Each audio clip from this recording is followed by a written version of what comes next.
Want to hear the most annoying sound in the world?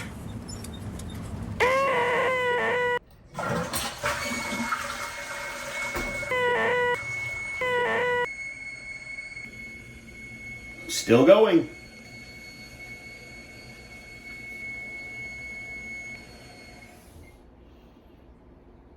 It's done. Hey, what's up guys? You're watching DIY Dozier, and on today's episode, I'm going to show you how to change the toilet valve in a leaky toilet. Stick around, I'll show you the tools that are required and how to get the job done.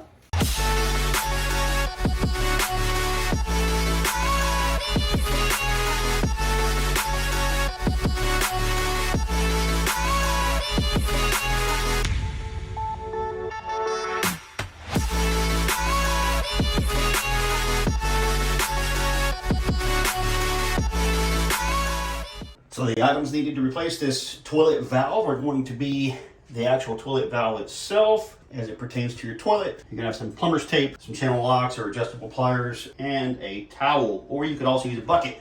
That's gonna be to sop up the water in the back of the tank. So the first thing you wanna do is you wanna go ahead and remove the top of your toilet. Now we can see down inside the tank here to discover what kind of fill valve we have and what this toilet utilizes. And ours is a Fluid Master. And here's our new one. So what's happening here is this valve, when the water is filling up in the tank, it gets some trash in it, particles, sediment, whatever you want to call it, a little bit of dirt, debris, something inside there. Usually it breaks the seal, it creates a hissing noise. Or the seal could just be bad. If it's old, this valve on this toilet is from 2008. We are now in 2023. I think it's done its life, and I think it's ready to go. So first thing we're gonna do is we're gonna turn off the water. I got some help here. Look at this little girl helping me out. Hey. Got that girl there. Got this guy here. Yeah, I got white German Shepherds. All right, so squirrel, back at it. There's our valve. Shut it off. Righty-tighty, lefty-loosey. All the way off. And flush to remove all the water from the tank.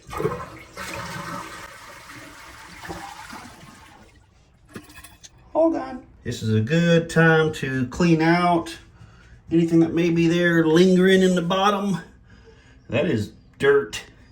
I don't know how we get dirt in the tank. Whatever, it's down there. So this is where normally folks would use, some folks would take a bucket and they will stick it underneath that hole right there. Right there. And when they remove that, they would put the bucket underneath here and let the water drip into there. I don't like that. It's messy. It gets water all against the walls and everywhere else. I don't care for it. So what we're gonna do is use the towel to sop out the water from the tank until it's dry. So we're going down with an old towel. Let it soak up a little bit, and then we'll pull it out, and we'll take that, wring it out, and come back and do it again. So my toilet tank has been dried out with the towel. I've already wringed out the towel, and for good measure, I'm just gonna go ahead and lay it down on the floor underneath the tank. So when I remove that fill valve, if any residual water comes out of the tank, it will just land on the towel. Next up, we're gonna go underneath the tank here, and we're going to loosen this and take it off. There may be a little bit of water that comes out of here. It's no big deal. Ta-da! Just a little bit, not much. Not even enough to need a bucket. Get that white fitting up there, and that will need to come off. All right, that's it. We got a free bottom there. Pull our hose right out here out of the top and pull out our fill valve. I removed the little cap there and stuck it back on top of that too. But yeah, our valve just comes right out. So if you are buying the exact same valve, if you want to help yourself out, you can measure the height of this and compare it to the other one, the new one right beside it, and set your float to the right height to help you out on getting started on putting it in, so the adjustment won't be necessary afterwards. So here's our new fill valve on the right and our old one on the left. And as you can tell, if this base is in the bottom of the tank like it should be, which is the same length right there, we're gonna have to do some adjusting.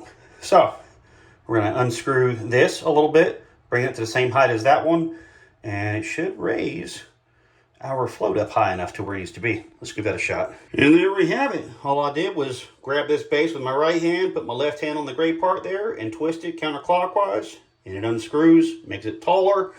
Now it is the same height. Next up, we're going to drop this new puppy down inside this hole here. Make sure there's nothing around that hole down there in the base. That way we get a good tight seal. Same thing on the bottom side of the tank. Make sure there's no obstructions, no dirt, debris, anything like that, so you can get a good seal. Okay, so I'm just going to use a paper towel to clean out this hole here. And then I'm going to go under and do the same thing. Next up, we're going to drop this little guy down inside the hole there. As you can see, we have a rubber grommet, a gasket. I'm going to make sure that sits flush. So I'm going to put that down inside there. Like that. Just down in there. There we go. It will actually seat and remain upright once it's in there correctly. So there we go, nice and flush. Now we're going to go down to the bottom. We got a brand new plastic washer for the bottom of this. So we're going to go ahead and put that on now. Now when doing this, you would really like to, I'm just going to start it by hand here. I'm going to tighten it by hand also, but I'm going to run it up.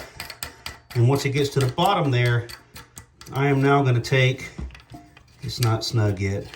It's not even, there we go. So now that it's in the bottom, I'm going to come up here, take my right hand, push down on the top of this so it's seated nice and firm. And while that's seated, I'm going to take my left hand and tighten that nut underneath there. So I'm going to do that now.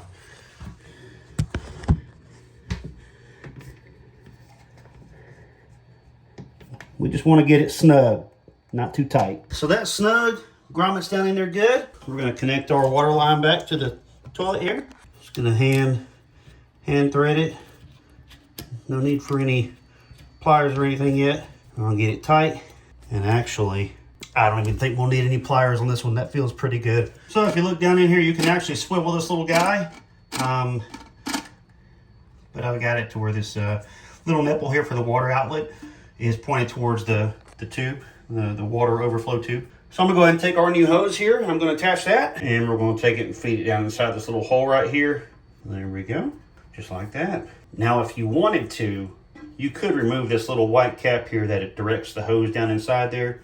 And you could replace it with this guy, which comes in the kit also. This little thing just slides down inside that plastic tube like this direction. And the hose goes on the end of that. And you can see it's hollow there. The water just flows through that and down into the tube. Well, I actually like this design better. This looks like something that can move and fall off over time or create problems. So I don't like that. I'm going to keep the plastic white one that we have here. It's pretty sturdy. And I like it. So anyway, time to turn the water back on and check for leaks. Everything's nice and dry under there. Toilet is filling up. Can you hear that though? No sound. No squealing, screeching, no loud noises.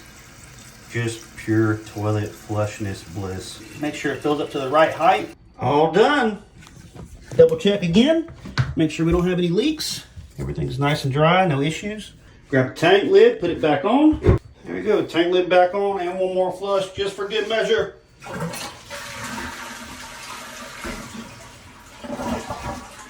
So you may notice there's two items here that I did not use in the process of this. So you never know what you're going to get into when you start to do a project like this. And there's a very good chance that your hose might be tight. And you might have to use these channel locks or adjustable pliers to get it off of there. Next thing is, if you had a metal fitting or a brass fitting or something like that, it's in your best interest to use this Plumbers tape here, Teflon tape. So the reason why we didn't use that was we had plastic fittings, and it was a really good fit anyway. I didn't think we were going to need it. So everything was done hand tight. I didn't need any of these. You might need them for yours. I have needed them in the past for other toilets. So better to have this with you so you get in the middle of your project and you don't need it. That's okay. But if you start your project and you don't have this stuff and you do need it, you're going to have to make a trip to the store and stop in the middle of doing your project.